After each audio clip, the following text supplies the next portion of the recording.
अस्सलाम वालेकुम दोस्तों, तुसी वेख रहे हो पाक पतन पंजाब टीवी ते मैं तुहाडा मेज़बान अमीर हमदा। जिस तरह के वीर सज्जन जानते हैं कि असीं डेली भरावां नूं मुख्तलिफ जानवरों का शौक करवाने हैं।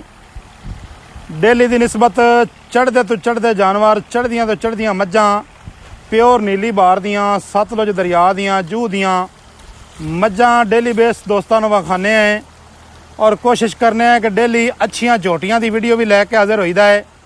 सज्जणा दोस्तों नूं अज एक रंग स्याह काली मुश्कन झोटी का शौक करवाते पे। वीडियो शुरू तो लैते एंड तक मेरे दोस्तों वीरां ने तकनी है। सब तो पहले झोटी का चेहरा वेखना है। माशाल्लाह किड्डा खूबसूरत सिंग मुड़ा होया, सिंग मोड़ के काठां दे विच लाई खड़ी है। अख जड़ी एक रंग स्याह काली और मोटी अख है ते मत्थे वाली फुल्ली वेखनी है। माशाल्लाह बड़ी प्यारी टिक्की बनी हुई है। सज्जणा दोस्तों ने अज वाली वीडियो उम्मीद है कि पसंद करनी है। माशाल्लाह झोटी की हर क्वालिटी पूरी हो सी, लेकिन 100 दे विचों 100 नंबर किसी चीज़ का नहीं पूरा होंदा। किसी ना किसी साइड तो जानवर घट जाता है, वध जाता है। थल्ले बच्चा जिहड़ा है कट्टा है वो दोस्तों ने इत्थे वेख लेना है। बिल्कुल सजरी सूई हुई है, चांद दिहाड़ियां दी। माशाल्लाह मारी तो फुल्ली इहदी भी मुनासब सफेद है। और झोटी का तो चौकटा वेखना है। वीरां सज्जणा ने दोस्तों ने बरीक चमड़ी टिशू पेपर रंगी चमड़ी है। पानी सट लै पानी कोने च पानी सट्टूआ तो सट लै। माशाल्लाह दोस्तों सज्जणा नूं जनाब टुरदी फिरदी जनाब झोटी विखावांगे। अल्लाह के हुक्म दे नाल दोस्त वीर वेखणगे।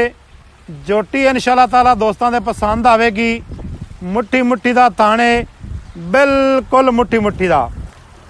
कैमरे दे निगाह दे विच तुहानूं तकाने हैं। माशाअल्लाह वाज़े नाड़ा नज़र आंदियां ने लिबास दे उत्ते ते थान दी तसल्ली करनी है। हुण तुहानूं जनाब झोटी विखाने टुरदी फिरदी।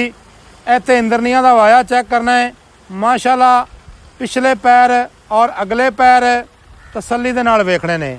खास जू बार दी झोटी है। दरियाए सतलुज के कंढे दे उत्ते जनाब मौजूद है। मौलवी साहब निक्का तू बच्चा चक लै ते या इहनूं टोर असीं टुरदी फिरदी विखाईए ते फिर हाफिज़ साहब होरां कोल कोई गलबात पुछने आंदी कि की हिसाब किताब है जी इहदा। माशाअल्लाह इत्थे दोस्तां सज्जणा ने कन्न दी चौड़ाई चेक करनी है। कन्नां दी चौड़ाई और लंबाई हमेशा जू बार दे जानवर विखाई दे ने। सज्जणा दोस्तों ने इत्थे चेक करना है। माशाल्लाह लिबास किड्डा झोटी कोल प्यारा। हाफिज़ साहब थोड़ा जिहा खुला ही टोरो ना, खुली टुरदी फिरदी विखाओ तो फिर जनाब इहदी कोई जिहड़ी गल बात है वो सानू दसो। माशाल्लाह जी माशाल्लाह इत्थे वीरां भरावां ने तसल्लियां करनियां ने। जानवर की हमेशा टोर तो ही अंदाज़ा हो जाता है कि जानवर को की खसीयत है, की क्वालिटी है, की हिसाब किताब। अं बाओ आओ जी, इस साइड ते बाओ। माशाल्लाह माशाल्लाह भाई जानो तुसीं ओ मुंडे नूं बच्चा चक लवण दिओ आना तो बेहतर टुर जावे। कोई नहीं खैर है। कुछ असल ना बच्चा ही बड़ा माशाल्लाह बारा है, तकड़ा है, वड्डा बच्चा है।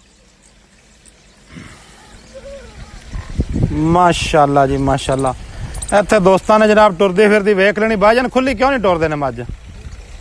मेहरबानी करिया नाराज़गी नहीं करनी साडी गल दी, क्योंकि जानवर सारा खुला टुरदा फिरदा नज़र आ सी ना जी तो गल का सही पता लग सी। चीज़ का हर क्वालिटी जिहड़ी इहनूं कैमरे की नज़र इत्थे आ जा सी। फिरन दिओ कोई नहीं फिरन दिओ। अं खुरले दे उत्तों ही लई आओ। अगां थोड़ी जी लम्मी लै चलो। निक्का टोर दे पिछों टोर दे। माशाल्लाह इस झोटी की तुहानूं चुआई की वीडियो भी वो भी यूट्यूब ते फेसबुक ते टिकटॉक ते मिल जानी है। अं लई आओ। बकाया जी इहदी जिहड़ी डिटेल है वो लैने मालकां दी ज़बानी। इंशाअल्लाह ताला सोहना कद बुत्ते चंगे हुसन दी मालिक है। अं पर दुन्नी दा हल्का जिहा बुच रखदी है। माशाल्लाह जी माशाल्लाह। मौलवी साहब नाराज़ ना होवी तो गल है मझ तू मेरी मर्जी के मुताबिक टोरी नहीं तो हुण मेरे नेड़े आ जा। निक्का बच्चा तू पकड़ लै, बच्चा तू फड़ लै, बच्चा तू फड़ लै। ਤੇ ਮੌਲਵੀ ਸਾਹਿਬ ਕੋਲ ਕੋਈ ਗੱਲਬਾਤ ਪੁੱਛਣ ਦੇ ਮੈਨੂੰ। ਬਾਈ ਮੰਮਾ ਦਿਖਾ ਕੀ ਹਾਲ ਚਾਲ ਹੈ? ਅੱਲਾ ਦਾ ਸ਼ੁਕਰ ਹੈ ਕਰਾਮ ਸਿਹਤਾਂ ਤਬੀਅਤਾਂ ਵਾਲਨ ਬਰਾ ਦੀਆਂ ਕਰਾਮ ਹੈ ਮਾਸ਼ਾਅੱਲਾ। ਜਾਨਵਰ ਜਿਸ ਨਾਲ ਆਪਣੀ ਮਰਜ਼ੀ ਨਾਲ ਟੁਰਦਾ ਤੈਨੂੰ ਪਤਾ ਬੜਾ ਸੋਹਣਾ ਲੱਗਦਾ ਹੈ, ਐਵੇਂ ਗੱਲ ਹੈ ਨਾ? ਇਵੇਂ ਗੱਲ ਬਾਈ ਜਾਨ ਜੋਟੀ ਕਿੰਨਵਾਂ ਵਾਰਾ ਸੂਈ ਹੈ? ਪਹਿਲਾ ਵਾਰਾ ਸੂਈ ਹੈ। ਹਾਂਜੀ ਪਹਿਲਾ ਵਾਰਾ ਜੋਟੀ ਸੂਈ ਹੈ। ਕਿੰਨੇ ਦਿਹਾੜਿਆਂ ਦੀ ਬਾਈ ਸੂਈ ਹੈ? 8-10 ਦਿਨਾਂ ਦੀ ਸੂਈ ਹੈ। 8 ਤੋਂ 10 ਦਿਹਾੜਿਆਂ ਦੀ ਸੂਈ ਹੈ। ਹਾਂਜੀ ਠੀਕ ਹੈ, 8 ਤੋਂ 10 ਦਿਹਾੜਿਆਂ ਦੀ ਸੂਈ ਹੈ ਬਾਈ ਜਾਨ। ਪਹਿਲਾ ਵਾਰਾ ਸੂਈ ਹੈ। ਇਹਦੇ ਥੱਲੇ ਬੱਚਾ ਕੀ ਹੈ ਜੀ? ਕੱਟਾ ਹੈ ਜੀ। ਇਹਦੇ ਥੱਲੇ ਹੈ ਜੀ ਕੱਟਾ। ਹਾਂਜੀ ਇਹਦੇ ਕੋਲ ਪੱਕੀਆਂ ਜਿਹੜੀਆਂ ਪੱਕੀਆਂ ਪੀੜੀਆਂ ਧਾਰਾਂ ਨੇ ਉਹ ਕਿੰਨੀਆਂ ਨੇ? 7 ਕਿਲੋ ਟਾਈਮ ਦਾ ਦੁੱਧ ਕਰਦੀ ਹੈ। 7 ਕਿਲੋ ਇੱਕ ਟਾਈਮ ਦਾ। ਹਾਂਜੀ ਮਾਸ਼ਾਅੱਲਾ। ਗਾੜੀ ਮੈਨ ਚੰਗੀ ਹੈ, ਚੋਣ ਮੈਨ ਚੰਗਾ, ਮੋਟਾ ਜਿਵੇਂ ਥਾਣੇ ਵਿੱਚ ਮੋਟਾ ਚੁਆ ਹੈ। ਅੱਛਾ, ਅਗਾੜੀ ਚੰਗੀ ਹੈ। ਅਗਾੜੀ ਚ ਇਹਦੇ ਕੋਲ ਪੱਕੀ ਪੀੜੀ ਅਗਾੜੀ ਕਿੰਨੀ ਹੈ ਬਾਈ? 2.5 ਕਿਲੋ ਅਗਾੜੀ ਹੈ। 2.5 ਕਿਲੋ। ਹਾਂਜੀ ਠੀਕ ਹੋ ਗਿਆ। ਤੇ ਮੂੰਹ ਦੇ ਵਿੱਚੋਂ ਕਿਸ ਤਰ੍ਹਾਂ ਬਾਈ ਜਾਨ? ਮੂੰਹ ਚ 6 ਦੰਦ ਹੈ। ਮੂੰਹ ਦੇ ਵਿੱਚੋਂ 6 ਦੰਦ ਹੈ। ਪਹਿਲਾ ਵਾਰਾ ਸੂਈ ਹੈ। 8 ਤੋਂ 10 ਦਿਹਾੜਿਆਂ ਦੀ ਸੂਈ ਹੈ। ਹਾਂਜੀ ਪੱਕਾ ਦੁੱਧ ਹੈ 2 ਟਾਈਮ ਦਾ 14 ਲੀਟਰ ਸਾਰੀ ਦੇ ਕੋਲ। ਹਾਂਜੀ ਐਵੇਂ ਬਾਈ ਜਾਨ ਤੇਰੀ ਇੱਕ ਜੋਟੀ ਪਹਿਲਣ ਅੱਗੇ ਮੈਂ ਗੱਲੀ ਆਈ ਐਵੇਂ ਮਾਸ਼ਾਅੱਲਾ ਇੱਕ ਰੰਗ ਸਿਆਹ ਕਾਲੀ ਹੈ ਸਿਆਲਕੋਟ। ਹਾਂਜੀ ਹਾਂਜੀ ਮਾਸ਼ਾਅੱਲਾ ਬੜੇ ਹੁੰਦੇ ਚੰਗੇ ਰਿਜ਼ਲਟ ਆਏ ਨੇ ਤੇ ਉਹਦਾ ਜਨਾਬ ਨਾ ਕੋਈ ਗਿਲਾ ਉਲਾਮਾ ਨਹੀਂ ਮੈਨੂੰ ਆਇਆ। ਹਾਂਜੀ ਹਾਲਾਂਕਿ ਉਹ ਰਾਜ਼ੀ ਹੋਏ ਨੇ। ਉਹਨਾਂ ਕਿਹਾ ਭਾਈ ਜਾਨ ਇਹੋ ਜੀ ਕੋਈ ਜਿਹੜੀ ਜੋਟੀ ਹੈ ਨਾ ਹੋਰ ਵੀ ਸਾਨੂੰ ਕੱਢ ਕੇ ਦਿਓ। ਦੋਸਤਾਂ ਨੇ ਥਣ ਵੇਖਣਾ ਹੈ, ਬੜਾ ਪਾਵਰ ਵਾਲਾ ਥਣ ਅੱਲਾਹ ਪਾਕ ਨੇ ਇਸ ਜੋਟੀ ਨੂੰ ਲਾਇਆ ਹੈ। ਜੇ ਇਸ ਮੇਰੇ ਵੀਰ ਭਰਾ ਨੂੰ ਪਸੰਦ ਆਵੇ ਉਹ ਵੀਰ ਭਰਾ ਸਾਡੇ ਨੰਬਰ ਤੇ ਰਾਬਤਾ ਕਰ ਲਵੇ। ਰਾਬਤਾ ਨੰਬਰ ਆਪਣਾ 0300 ਪੂਰਾ 42 27 547। ਇਹ ਹੀ ਕਾਲ ਨੰਬਰ, WhatsApp ਨੰਬਰ ਤੇ ਇਮੋ ਨੰਬਰ। ਸਾਰੀਆਂ ਸਹੂਲਤਾਂ ਮੌਜੂਦ ਨੇ। ਗਾਲਬਨ ਅੱਜ ਜਿਹੜੀ ਤਾਰੀਖ ਬਣਦੀ ਪਈ ਹੈ 18 ਤਰੀਕ ਹੈ, 8ਵਾਂ ਮਹੀਨਾ ਹੈ 2026 ਦੀ ਅਸੀਂ ਵੀਡੀਓ ਬਣਾਉਂਦੇ ਪਏ ਹਾਂ। ਵਾਰ ਜਿਹੜਾ ਹੈ ਉਹ ਬਣਦਾ ਪਿਆ ਜੀ ਮੰਗਲ ਦਾ।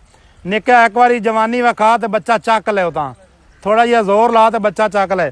ਅੱਛਾ ਭਾਈ ਜਾਨ ਨਾ ਇਹਦੇ ਪੱਕੇ ਜੇ ਹੁਣ ਤੁਸੀਂ ਪੈਸੇ ਦੱਸਣੇ ਨੇ ਮੁਹੱਬਤ ਵਾਲੇ, ਜਿਹੜੇ ਪੈਸੇ ਆਪਾਂ ਲੈ ਲੈਣੇ ਨਾ ਉਹ ਪੈਸੇ ਮੇਰਾ ਭਰਾ ਦੱਸਣੇ ਨਹੀਂ।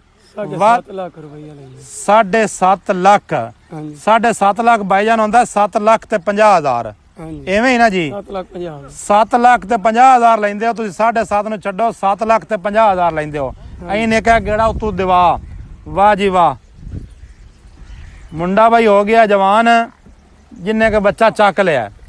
ਅੱਛਾ 7 ਲੱਖ ਤੇ 50 ਦੇ ਵਿੱਚ ਹਾਫਿਜ਼ ਸਾਹਿਬ ਕੀ ਪਿਆਰ ਮੁਹੱਬਤ ਸਾਡੇ ਨਾਲ ਕਰਸੋ? ਪੱਕਾ ਪੇਡਾ ਉਹ 15-20 ਛੱਡ ਦੀ ਸਾਂ। 15 ਤੇ 20 ਹਾਂਜੀ ਇੱਕਾ ਗੱਲ ਕਰ। 15 ਛੱਡਣਾ ਹੀ ਜਾਂ 20?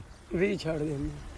20 ਛੱਡੀਏ ਤੇ ਪਿਛਾ ਬਚਦਾ ਜੀ 7 ਲੱਖ ਤੇ 30,000। ਹਾਂਜੀ 7 ਲੱਖ 30। 7 ਲੱਖ 30,000 ਦੇ ਵਿੱਚ ਜਿਸ ਮੇਰੇ ਵੀਰ ਭਰਾ ਨੂੰ ਇਹ ਜੋਟੀ ਪਸੰਦ ਆਵੇ ਉਹ ਵੀਰ ਭਰਾ ਸਾਡੇ ਨਾਲ ਜਨਾਬ ਰਾਬਤਾ ਕਰ ਲਵੇ। ਜਿਸ ਵੀਰ ਭਰਾ ਦੇ ਇਹ ਜ਼ਹਿਨ ਵਿੱਚ ਗੱਲ ਹੋਵੇ ਕਿ ਜਨਾਬ ਇਹਦੇ ਵਿੱਚ 50,000 ਦਾ ਜਾਂ ਲੱਖ ਦਾ ਉੱਲ ਹੈ, ਬੇਸ਼ੱਕ ਉਹ ਰਾਬਤਾ ਨਾ ਕਰੇ। ਵੀਡੀਓ ਅੱਛੀ ਲੱਗੇ ਸੱਜਣਾ ਦੋਸਤਾਂ ਨਾਲ ਲਾਜ਼ਮੀ ਸ਼ੇਅਰ ਕਰਨੀ ਹੈ। ਮੁਹੱਬਤਾਂ ਵਾਲੇ ਜਨਾਬ ਕਮੈਂਟ ਕਰਨੇ ਨੇ ਤੁਸੀਂ। ਚੁਆਈ ਦੀ ਵੀਡੀਓ ਹਾਫਿਜ਼ ਸਾਹਿਬ ਹੋ ਰਿਹਾ ਹੈ ਨਾਲ ਲਈ ਖੜੇ ਨੇ ਜਨਾਬ ਬਰਤਨ। ਇਹਦੀ ਹੁਣ ਅਸੀਂ ਚੁਆਈ ਕਰਵਾਉਣੀ ਹੈ, ਲੇਕਿਨ ਚੁਆਈ ਦੀ ਵੀਡੀਓ ਜਿਹੜੀ ਹੈ ਉਹ ਅਲੱਗਾ ਅਸੀਂ ਬਣਾਉਣੀ ਹੈ ਕਿਉਂਕਿ ਵੀਡੀਓ ਅੱਗੇ ਹੀ ਬੜੀ ਲੰਮੀ ਹੋ ਗਈ ਹੈ। ਮਿਲਾਂਗੇ ਵੀਰਾਂ ਨੂੰ ਨਵੀਂ ਅੱਛੀ ਔਰ ਬਿਹਤਰੀਨ ਵੀਡੀਓ ਦੇ ਨਾਲ। ਅੱਲਾ ਹਾਫਿਜ਼। ਪਾਕਿਸਤਾਨ ਜ਼ਿੰਦਾਬਾਦ।